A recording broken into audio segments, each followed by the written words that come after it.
மீதான விமர்சனத்துக்கு எந்த பதிலும் கூறாமல் நடிகர் ஸ்ரீ அவரோட இன்ஸ்டாகிராம் பக்கத்துல வெளியிட்டு வர்ற வீடியோ மேலும் அதிர்ச்சியை ஏற்படுத்தியிருக்கு.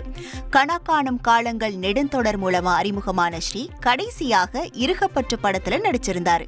இந்த நிலையில உடல் மெலிந்து தனிமையில பாடல்களை பாடுற வீடியோக்களை தனது இன்ஸ்டா பக்கத்துல தொடர்ச்சியா வெளியிட்டுக்கிட்டே இருக்காரு.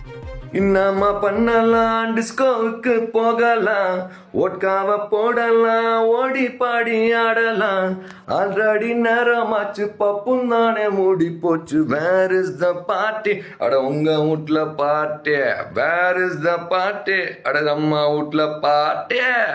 இதனால இவரது ரசிகர்கள் அதிர்ச்சி அடைந்த நிலையில நடிகர் ஸ்ரீக்கு உதவி செய்ய பலரும் ஆதரவு கருத்துக்களை பதிவு செஞ்சுட்டே வராங்க. ஆனால் இவரது குடும்பம், நெருக்கமான நண்பர்கள், திரை உலகினர் என யாரையும் தொடர்பு கூட செய்ய முடியல என கூறப்படுகிறது. திருப்பதி ஏழுமலையான் கோயிலில் துணை முதல்வர் பவன் கல்யாண் மனைவி ஆனா லெக்ஷ்னேவா தலைமுடி காணிக்கை செலுத்தினார். சில தினங்களுக்கு முன்பு இவரது மகன் மார்க் ஷங்கர் படித்த பள்ளியில் தீ விபத்து ஏற்பட்டது. அதில் காயமடைந்த மார்க் ஷங்கர் சிகிச்சை பெற்று வீடு திரும்பினார். தீ விபத்தில் சிக்கி தனது மகன் பத்திரமாக வீடு திரும்பியதை அடுத்து திருப்பதி கோயிலுக்கு சென்றார். இவர் கிறிஸ்தவர் என்பதால் தேவஸ்தான முறைப்படி இந்து கோவில்களின் மத அடிப்படையில் தமக்கு நம்பிக்கை உள்ளதாக பிரமாண பத்திரத்தில் கையெழுத்திட்டு பிறகு தலைமுடி காணிக்கை செலுத்தி சாமி தரிசனம் செய்தார். செய்திகளை உடனுக்குடன் தெரிந்து கொள்ள உடனே சப்ஸ்கிரைப் பண்ணுங்க.